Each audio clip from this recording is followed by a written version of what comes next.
할 마지막 전도 여행. 우리는 그들과 작별한 뒤 바다로 나가 배를 타고 곧장 곳으로 갔습니다. 이튿날 우리는 로도에 이르렀고 그곳에서 또 바다라로 갔습니다. 우리는 페니키아어로 건너가는 배를 만나 타고 가다가 키프로스 섬이 보이자 그 섬을 왼쪽에 두고 시리아로 행선해 두로의 배를 댔습니다. 그곳에서 배의 짐을 풀기로 돼 있었기 때문입니다. 우리는 두로에서 제자들을 만나 그들과 함께 7일을 지냈습니다. 그들은 성령의 감동으로 바울에게 예루살렘으로 올라가지 말라고 전했습니다. 그러나 날이 다 지나자 우리는 두로를 떠나 항해 길에 올랐습니다. 모든 제자들과 그 아내들과 자녀들이 모시까지 따라 나와 우리를 전송해 주었습니다. 우리는 그곳 바닷가에서 무릎을 꿇고 기도했습니다. 서로 작별 인사를 나눈 뒤 우리는 배에 올랐고 그들은 집으로 돌아갔습니다.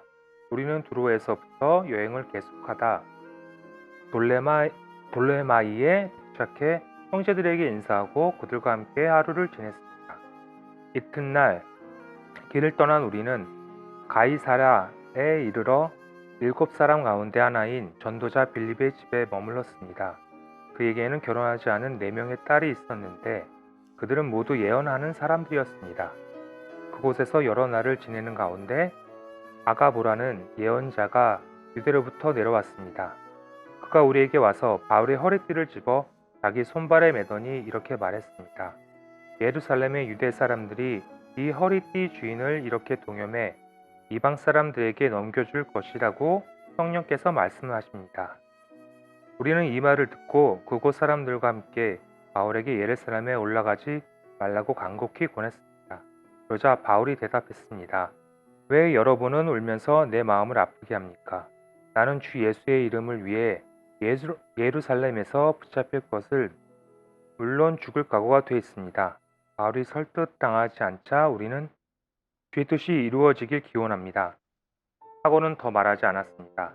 2일 뒤에 우리는 준비해 예루살렘으로 올라갔습니다. 가이사랴의 몇몇 제자들이 동행해 우리를 나손의 집에서 데려다 주어 우리는 그 집에 머무르게 되었습니다. 나손은 키프로스 출신으로 일찍부터 제자가 된 사람이었습니다. 우리가 예루살렘에 도착하자 형제들이 따뜻하게 맞아주었습니다. 이튿날 바울은 우리와 함께 야고보를 만나러 갔습니다. 모든 장로들도 거기 와 있었습니다. 바울은 그들에게 문안하고 하나님께서 그의 사역을 통해 이방 사람들 가운데서 행하신 일들을 자세히 보고 했습니다. 그들은 이 말을 듣고 하나님을 찬양했습니다. 그리고는 바울에게 말했습니다. 형제여, 알다시피 수만 명의 유대 사람들이 믿게 됐는데 그들은 모두 율법 지키는 일에 열심을 가진 사람들입니다. 그들은 당신이 이방 사람들 가운데 살고 있는 모든 유대 사람들을 가르쳐 모세를 저버리고 자녀들에게 할례하거나 유대 관습대로 살지 말라고 하는 줄 아는데 그러니 어떻게 하는 게 좋겠습니까? 당신이 왔다는 소문을 분명 듣게 될 테니 우리가 일러주는 대로 하십시오. 우리 가운데 서원 한 사람이 4명 있습니다. 이 사람들을 데려가서 그 정결 의식에 당신도 함께 참여하고 그들이 머리 깎는 비용을 대십시오. 그러면 당신에 대한 그런 소문이 사실이 아니며 당신 자신도 율법에 순종하며 살고 있음을 모든 사람이 알게 될 것입니다. 이방의 신자들에 대하여는 우리가 이미 그들에게 우상에 바쳐진 음식과 피와 목매어 죽인 짐승의 고기와 음행을 피하면 된다고 우리가 결정한 것을 편지로 썼습니다.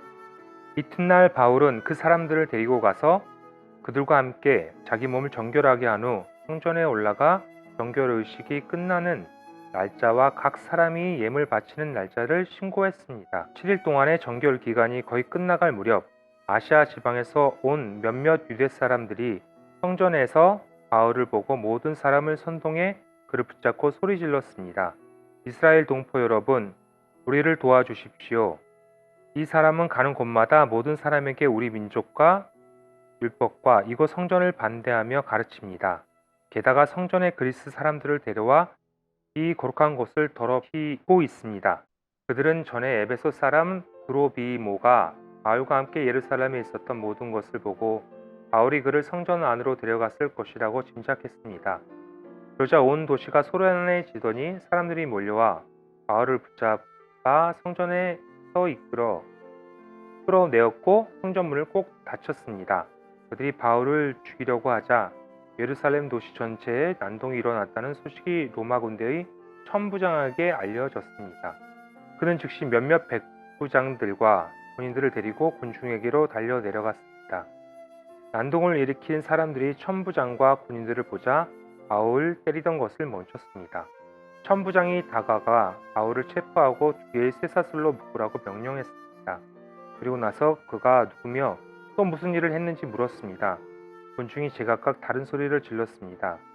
그래서 천부장은 소란만 일 뿐 진상을 알 수 없는 까닭에 바울을 병영 안으로 끌고 가라고 명령했습니다. 바울이 춘계에 이르자 군중이 더욱 난폭하게 굴어 군인들이 그를 둘러매고 가야 했습니다. 따라가는 군중은 계속 그를 없애버려라 고 소리쳤습니다. 군인들이 바울을 병영 안으로 데리고 가려는데 바울이 천부장에게 제가 한 말씀 드려도 되겠습니까? 하고 물었습니다. 그리스 말을 할 줄 아시오? 그렇다면 당신은 얼마 전에 폭동을 일으켜 4,000명의 자객을 이끌고 광야로 나간 이집트 사람이 아니오? 바울이 대답했습니다. 나는 길리기아 지방의 다소에서 태어난 유대 사람으로 그 유명한 도시의 시민입니다. 제가 저들에게 한마디 전할 수 있도록 허락해 주십시오. 천부장의 허락을 받고 바울은 층계 위에 서서 군중들에게 손을 흔들어 조용하게 했습니다. 잠잠해지자 바울이 히브리 말로 연설을 했습니다. 형제들과 어르신 되시는 동표 여러분, 이제 내가 설명하는 것을 잘 들어주시기 바랍니다. 그들은 바울이 히브리 언어로 말하는 것을 듣고는 이내 조용해졌습니다. 그러자 바울이 계속 말했습니다. 나는 길리기아 지방의 다소에서 태어난 유대 사람이지만 이 도시에서 자랐습니다. 나는 가말리엘의 지도 가운데 우리 조상들이 율법으로 엄격한 훈련을 받았고 오늘 여기 모인 여러분 못지않게 하나님께 대한 열심이 있었습니다.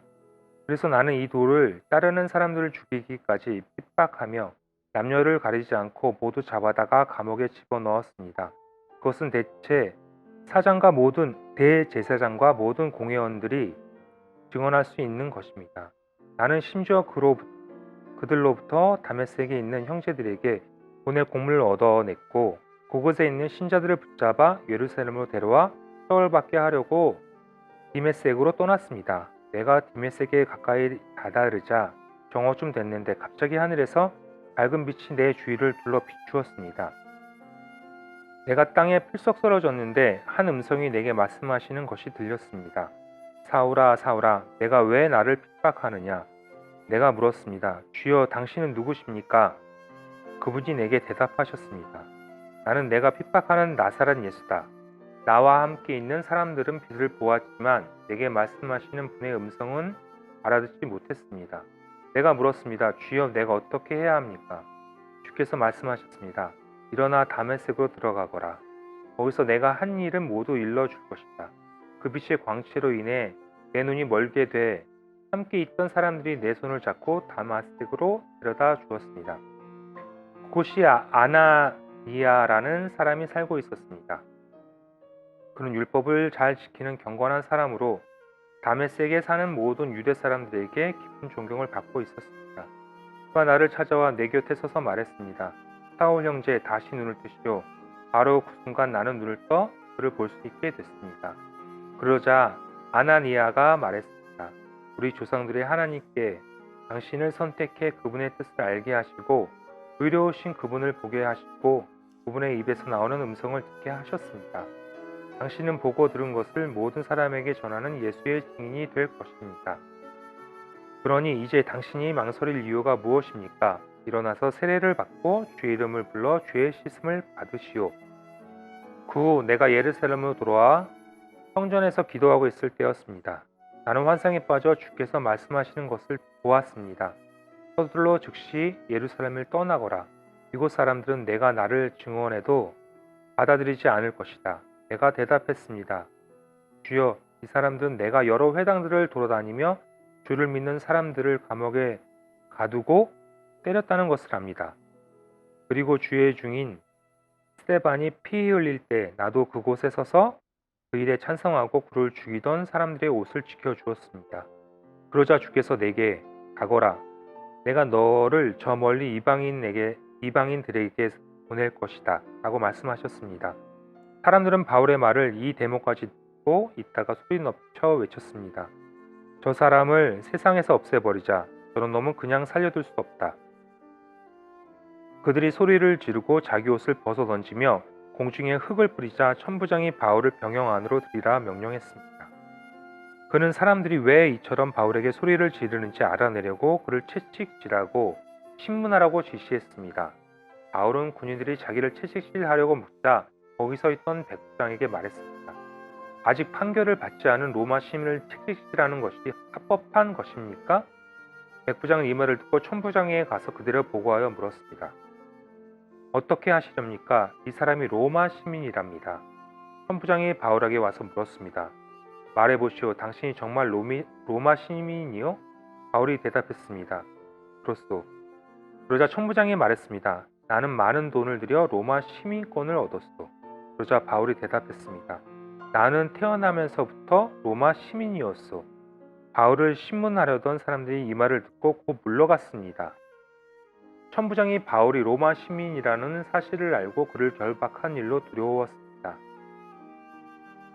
이튿날 천부장은 바울이 왜 유대 사람들에게 고소를 당했는지 정확히 알아보려고 대제사장들과 온 공회를 소집하여 바울을 풀어서 그들 앞에 데려오게 했습니다. 바울은 공회를 똑바로 쳐다보며 말했습니다. 내 형제들이여, 나는 오늘까지 모든 선한 양심으로 하나님을 위해 살아왔습니다.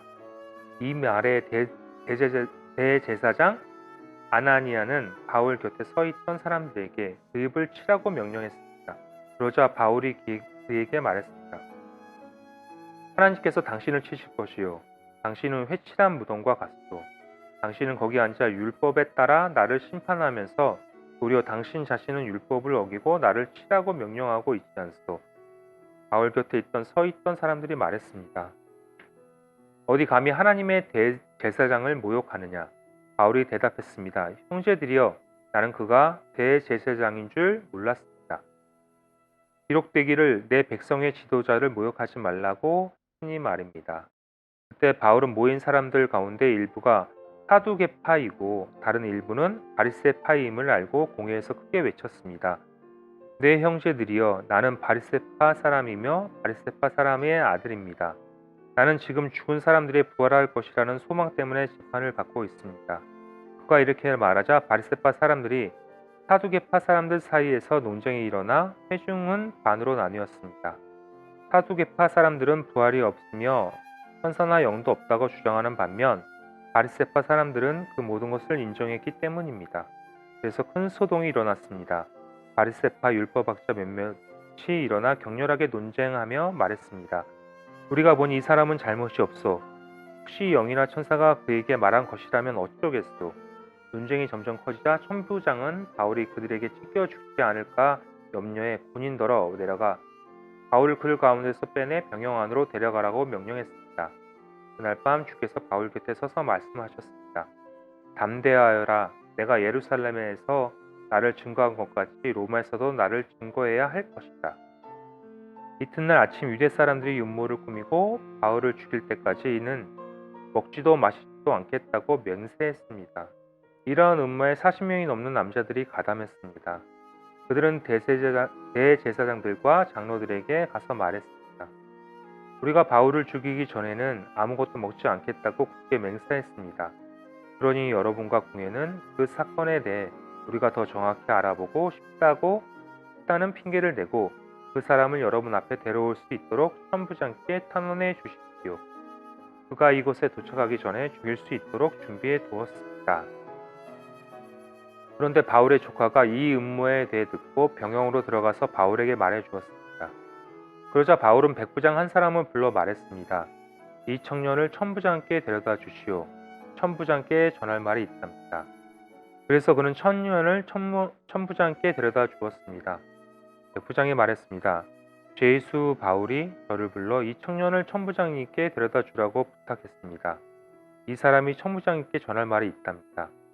천부장은 청년의 손을 잡고 한쪽으로 데려가서 물었습니다. 내가 전하려는 말이 무엇이냐? 그 청년이 말했습니다. 유대 사람들이 바울에 대해 더 정확하게 알아보고 싶다는 핑계로 내일 공회에 그를 데리고 나오도록 천부장님께 부탁하고자 합의했습니다. 그들의 말을 들어주시면 안 됩니다. 40명이 넘는 사람들이 숨어서 바울을 기다리고 있습니다. 그들은 바울을 죽이기 전까지는 먹지도 마시지도 않겠다고 맹세한 사람들입니다. 천부장은 청년을 보내면서 내게 이렇게 보고했다고 아무에게도 말하지 마라 또 당부했습니다. 그러고 나서 천부장은 백부장 2명을 불러 명령했습니다. 보병 200명, 마병 70명, 창을 쓰는 병사 200명을 파견대로 무장시켜 오늘 밤 9시에 가이사랴로 떠날 준비를 하라. 또 바울을 벨릭스 총독에게 안전하게 호송할 수 있도록 그를 태울 짐승도 마련하라. 그리고 나서 천부장은 이렇게 편지를 썼습니다. 글라우디오 루시아스 벨릭스 총독 가깝게 문안드립니다. 이 사람은 유대 사람들에게 붙잡혀 거의 죽을 뻔했습니다. 그러나 그가 로마 시민임을 알고 제가 군대를 동원해 그를 구해냈습니다. 그들이 왜 이 사람을 고소하는지 알고 싶어서 유대 사람 공회에 데려가 보았습니다.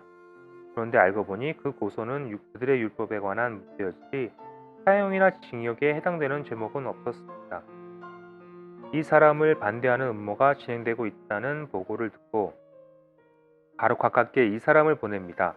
고소인들에게는 그에 대한 사건을 가깝게 상정하라고 명령해 두었습니다.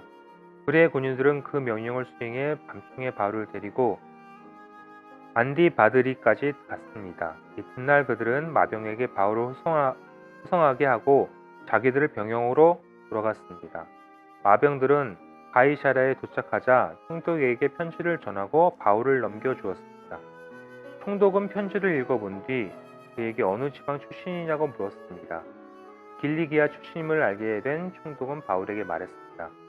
너를 고소하는 사람들이 이곳에 도착하는 대로 내 변명을 듣도록 하겠다. 그리고 나서 그는 바울을 헤롯의 관저에 가둬시키라고 명령했습니다. 바울을 고소하는 사람들. 5일이 지나자 대제사장 아나니아가 몇몇 장로들과 더들로라는 변호사를 데리고 가이사랴에 내려왔습니다. 그들은 총독 앞에서 바울을 고소했습니다. 바울이 불려 나오자 더들로가 그 사건을 벨릭스 앞에 고소해 말했습니다. 우리는 각하의 다스림 아래서 오랫동안 태평성대를 누리고 있습니다.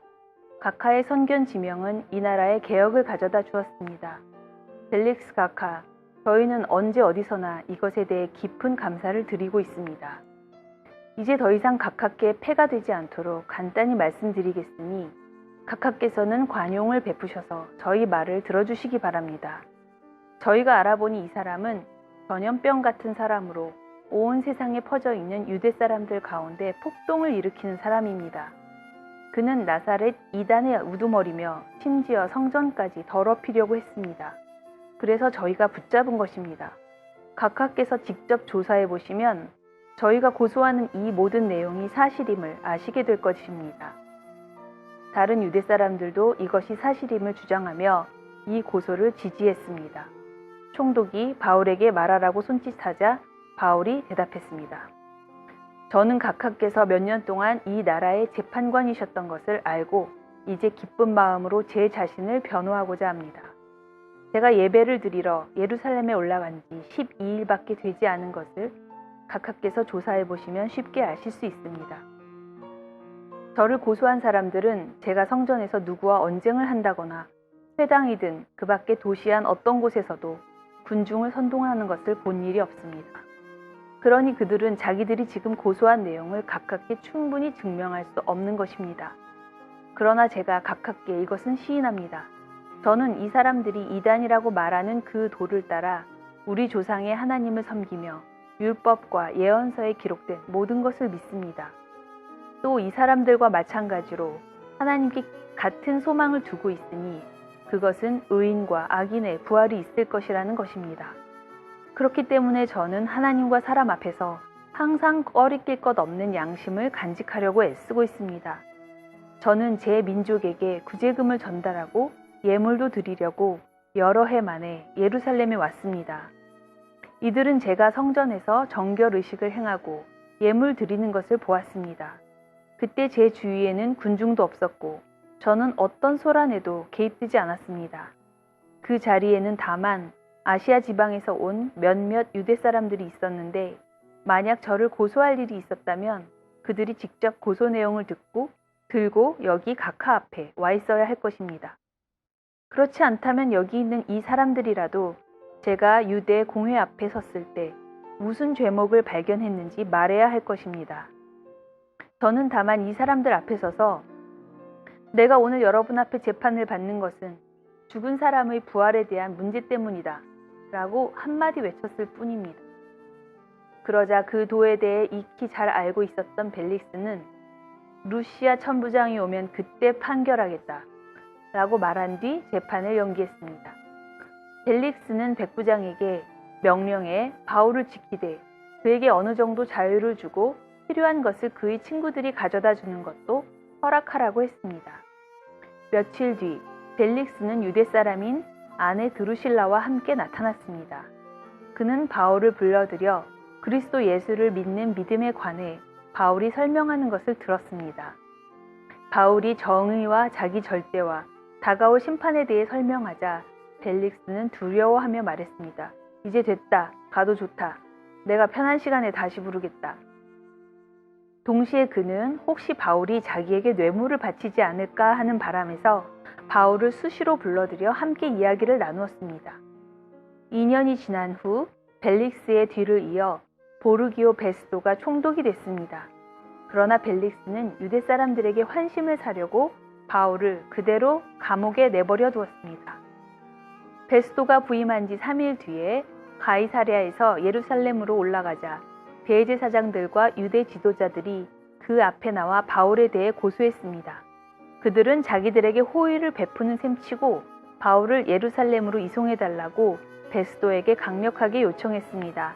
이송 도중 매복하고 있다가 그를 죽이려고 준비하고 있었던 것입니다. 베스도가 대답했습니다. 바울이 가이사랴에 묶여 있고 나도 이제 곧 그곳으로 갈 것이니 그에게 무슨 잘못이 있다면 너희 지도자들 몇몇이 나와 함께 가서 그곳에서 고소하도록 하라.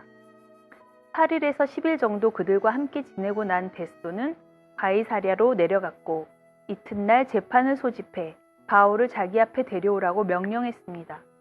바울이 나타나자 예루살렘에서 내려온 유대 사람들이 그 곁에 둘러서서 여러 가지 중한 죄목으로 그를 고소했습니다.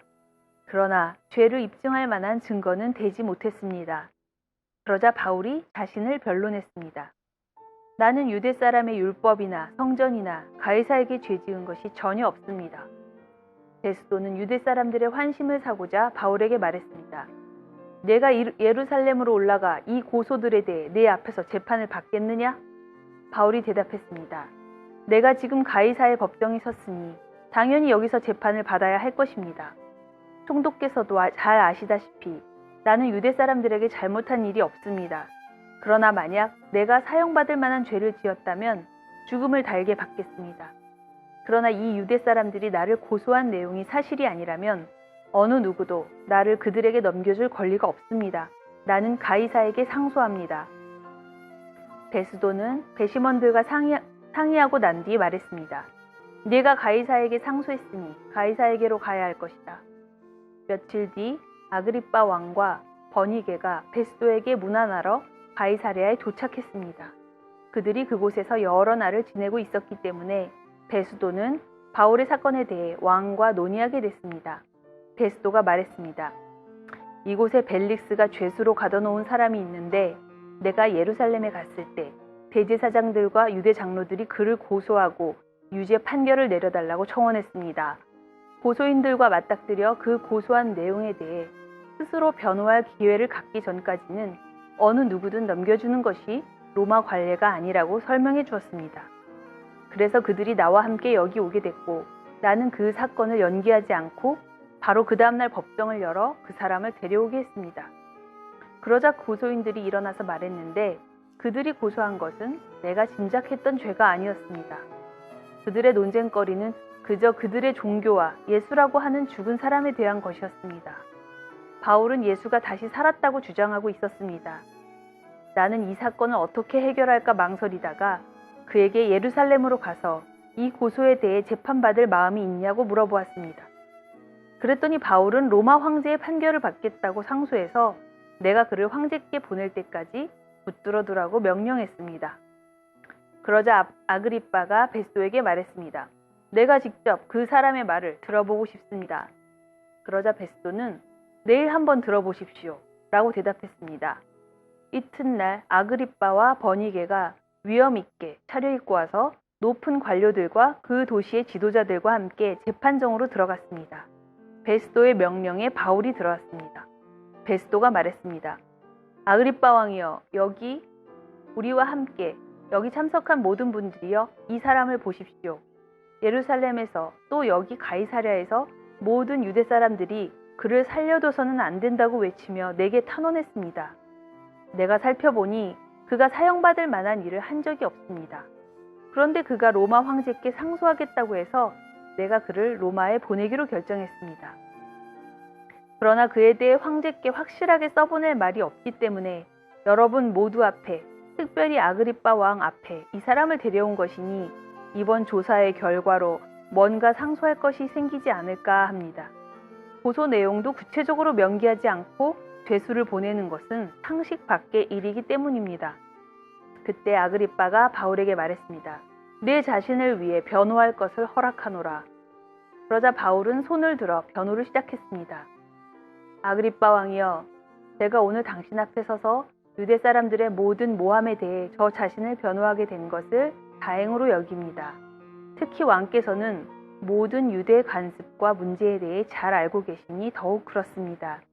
그러니 제 말을 끝까지 들어주시기를 간절히 바랍니다. 유대 사람들은 제가 어릴 적부터 제 고향과 예루살렘에서 어떻게 살아왔는지 다 알고 있습니다. 그들은 오랫동안 저를 알았고 제가 우리 종교의 가장 엄격한 종파를 쫓아 바리새파 사람으로서 어떻게 살았는지 증명할 수도 있을 것입니다. 그런데 제가 오늘 재판을 받는 것은 하나님께서 우리 조상들에게 약속하신 것에 소망을 두고 있기 때문입니다. 이것은 우리 12지파가 밤낮으로 하나님을 열심히 섬기면서 이루어지기를 바라던 바로 그 약속입니다. 왕이여, 바로 이 소망 때문에 유대 사람들이 저를 고소하고 있는 것입니다. 여러분은 왜 하나님께서 죽은 사람을 다시 살리신다는 것을 믿지 못할 일로 생각합니까?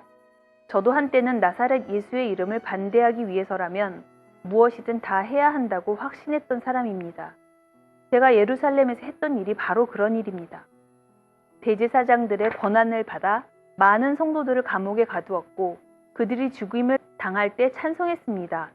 여러 회당들을 다니며 그들을 여러 번 처벌했으며 강제로 그들에게 모독하는 말을 하도록 했습니다.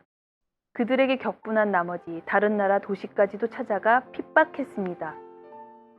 그런 일로 다니던 가운데 나는 대제사장들의 권한과 위엄을 받아 다메섹으로 가고 있었습니다. 정오쯤이었는데 오 왕이여, 길을 가고 있는데 하늘로부터 해보다 더 밝은 빛이 저와 제 일행을 둘러싸며 비추었습니다. 우리는 모두 땅에 엎드러졌습니다. 그때 제게 히브리 말로 말씀하시는 음성이 들렸습니다. 사울아 사울아, 네가 왜 나를 핍박하느냐? 가시채찍을 뒷발질해봐야 너만 다칠 뿐이다. 그래서 제가 물었습니다. 주여, 당신은 누구십니까?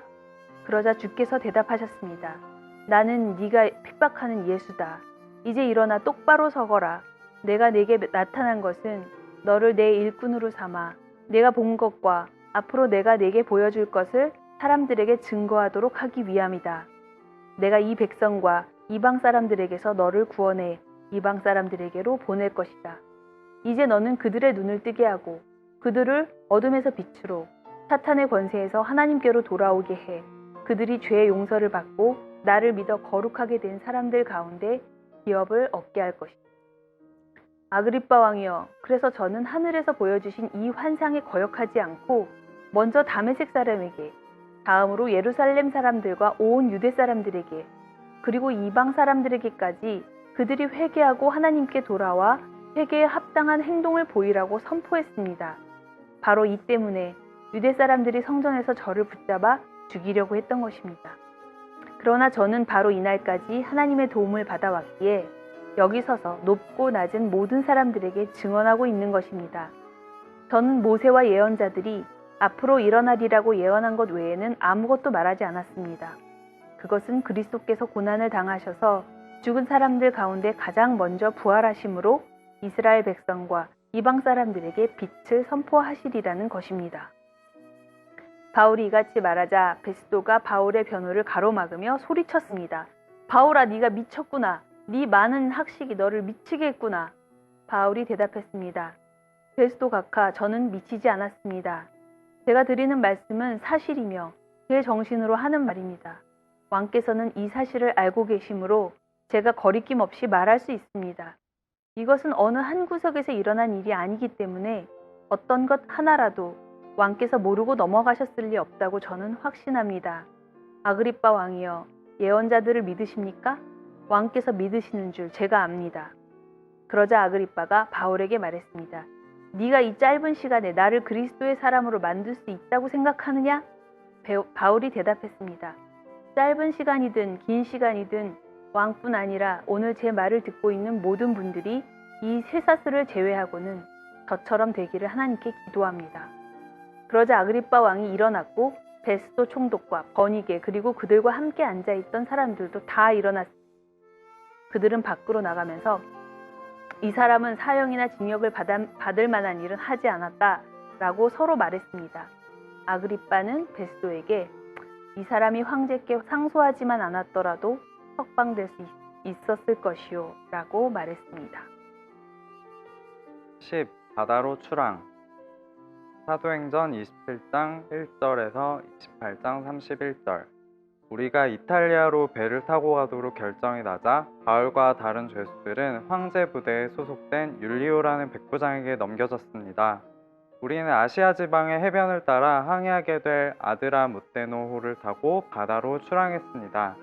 데살로니가 출신의 마케도니아 사람 아리스타고가 우리와 동행했습니다. 이튿날 우리는 시돈에 닿았습니다. 율리오는 바울에게 친절을 베풀어 그가 친구들에게 가서 필요한 것을 공급받을 수 있도록 허락해 주었습니다. 시돈에서 우리가 계속 항해할 때 역풍이 불었기에 우리는 키프로스 해안을 끼고 항해하게 됐습니다. 길리기아와 밤빌리아 앞바다를 지나서 루기아 지방의 무라에 상륙했습니다. 그곳에서 백부장은 이탈리아로 가는 알렉산드리아호를 찾아 우리를 그 배에 태웠습니다. 우리는 여러 날 동안 느린 항해 끝에 가까스로 니도 앞바다에 도착했습니다. 그러나 바람이 불어 우리 항로를 지키지 못하고 살몬의 맞은편 크레타 섬을 끼고 간신히 해안가를 따라 움직여 라세아 도시에 가까운 아름다운 항구라는 곳에 이르렀습니다. 많은 시간이 소모되고 금식하는 절기도 지났기 때문에 항해가 위험해졌습니다. 그래서 바울이 사람들에게 충고했습니다. 여러분, 내가 보니 우리가 이렇게 계속 항해하다가는 재난에 빠지고 배와 짐이 큰 손실을 입을 뿐 아니라 우리 목숨도 위태로울 것입니다. 그러나 백부장은 바울의 말보다는 선장과 선주의 말을 더 따랐습니다. 그 항구는 겨울을 나기에 적당하지 않았기 때문에 대다수의 사람들이 베닉스에 가서 겨울을 날 수 있기를 바라는 마음에 계속 항해하자고 했습니다. 베닉스는 크레타 섬에 있는 항구 도시로 남서쪽과 북서쪽을 향하고 있었습니다. 부드러운 남풍이 불기 시작하자 그들은 자기들이 바라던 대로 됐다고 생각했습니다. 그래서 그들은 닻을 올리고 크레타 섬 해안을 따라 항해했습니다. 그런데 얼마 지나지 않아 그 섬으로부터 유라굴로라는 태풍이 불어닥쳤습니다. 배가 폭풍에 휘말려 방향을 잡을 수가 없었습니다. 그래서 우리는 배가 가는 대로 내맡기고 표류하다가 가우다라는 작은 섬 아래쪽을 따라 지나면서 간신히 거룻배를 바로잡을 수 있었습니다. 선원들은 그 배를 끌어올리고 아래로 밧줄을 내려 보내 선체를 둘러맸습니다. 그대로 가다가는 배가 스르디스 해안의 모래 언덕에 처박힐까 두려워 그들은 닻을 내려 배가 표류하게 했습니다. 우리는 폭풍에 몹시 시달리다 못해 이튿날에는 선원들이 짐을 바다에 던져 넣기 시작했습니다. 3일째 되는 날에는 선원들이 배의 장비들을 자기들의 손으로 내던졌습니다. 여러 날 동안 해와 별도 나타나지 않고 폭풍만 계속 불어닥치자 결국 우리는 구조될 모든 소망을 포기했습니다. 사람들이 오랫동안 아무것도 먹지 못하고 있는 가운데 바울이 일어나 그들 앞에 서서 말했습니다. 여러분, 크레타 섬에서 항해하지 말라는 내 충고를 들었더라면 이런 타격과 손실은 입지 않았을 것입니다. 그러나 이제 내가 여러분에게 당부합니다. 여러분 가운데 아무도 목숨을 잃지 않고 배만 손상될 것이니 안심하기 바랍니다. 어젯밤 내 하나님, 곧 내가 섬기는 하나님의 천사가 내 곁에 서서 바울아, 두려워 마라. 네가 마땅히 가이사 앞에 서야 한다. 그래서 하나님께서 너와 함께 항해하는 모든 사람들의 생명을 내게 맡겨주셨다. 라고 하셨습니다. 그러니 여러분 안심하십시오. 내가 하나님을 믿으니 내게 말씀하신 대로 이루어질 것입니다. 그러나 우리는 밀려서 어느 섬에 닿게 될 것입니다. 14일째 되는 날 밤에 우리는 아드리아 바다 위에서 표류하고 있었습니다. 한밤중이 됐을 때 선원들은 무태 가까이 왔음을 직감했습니다. 수심을 재어보니 물의 깊이가 약 20오르기아였습니다. 조금 있다가 다시 재어보니 약 15오르기아였습니다. 우리가 암초에 부딪히게 될까 두려워 선원들은 보물에서 4개의 닻을 내리고 날이 밝기만을 바랐습니다. 그런데 선원들은 도망칠 속셈으로 뱃머리에서 닻을 내리는 척하면서 버룻배를 바다에 띄웠습니다. 그때 바울이 백부장과 군인들에게 말했습니다. 이 사람들이 배 안에 같이 있지 않으면 당신들도 구조되지 못할 것이요. 그러자 군인들은 거룻배에 묶여있던 밧줄을 끊어 거룻배를 떼어버렸습니다. 날이 밝아올 무렵 바울은 그들 모두에게 무엇이든 먹어두라고 권하며 말했습니다. 지난 14일 동안 여러분은 계속 마음을 졸이면서 아무것도 먹지 못하고 굶고 지냈습니다. 그러므로 이제는 여러분이 음식을 좀 먹어둘 것을 권합니다. 그래야 살아남을 수 있습니다. 여러분 가운데 어느 누구도 머리카락 하나라도 잃지 않을 것입니다. 바울은 이렇게 말한 뒤 떡을 조금 가져다가 모든 사람들 앞에서 하나님께 감사한 후 떼어 먹기 시작했습니다. 그러자 모든 사람들도 용기를 얻어 음식을 먹었습니다. 배 안에 있던 사람은 모두 276명이었습니다. 그들을 배부르게 먹고 난 뒤 남은 식량을 바다에 던져 배를 가볍게 해 두었습니다. 날이 밝자 어떤 땅인지는 모르지만 그들은 모래사장이 펼쳐진 해안을 볼 수 있었습니다. 그들은 가능한 한 그곳에 배를 대기로 작정했습니다. 그래서 닻을 끊어 바다에 버리고 피를 묶은 밧줄을 늦추었습니다. 그러고 나서 앞돛을 끌어올려 바람에 맡기고 해안 쪽으로 배를 몰았습니다. 그러나 배가 모래 언덕에 부딪혀 좌초됐습니다. 두 물살이 합쳐지는 곳에 걸리는 바람에 뱃머리는 꽉 박혀 옴짝달싹도 하지 않았고 배 뒤쪽은 거센 파도 때문에 깨어졌습니다. 군인들은 죄수들이 헤엄쳐 도망가지 못하도록 죽일 계획이었습니다. 그러나 백부장은 바울의 목숨을 살려줄 생각에 군인들의 뜻을 막았습니다. 그는 수영할 수 있는 사람은 물에 먼저 뛰어들어 육지로 올라가라고 명령했습니다. 남은 사람들은 널빤지나 부서진 배 조각을 붙잡고 나가도록 했습니다. 이렇게 해서 모든 사람이 무사히 육지로 구출됐습니다. 무사히 해안에 도착하고서야 우리는 그곳이 몰타섬이라는 것을 알았습니다.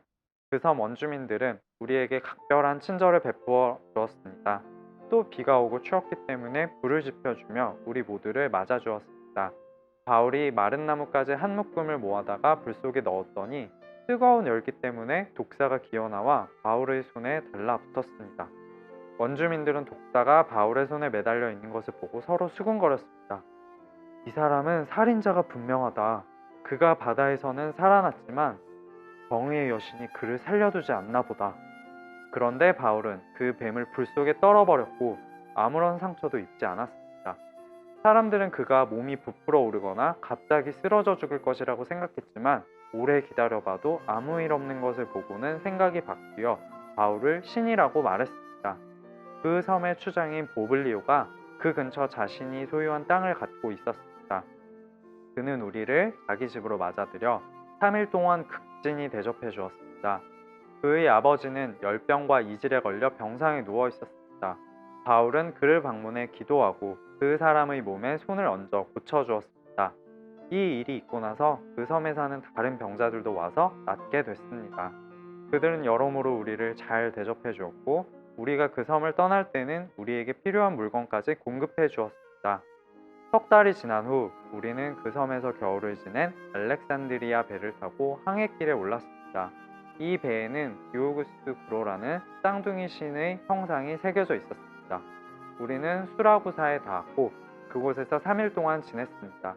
다시 항해를 시작해 우리는 레기온에 도착했으며 이튿날에는 남풍이 일어 그 다음 날에 보디올에 닿았습니다.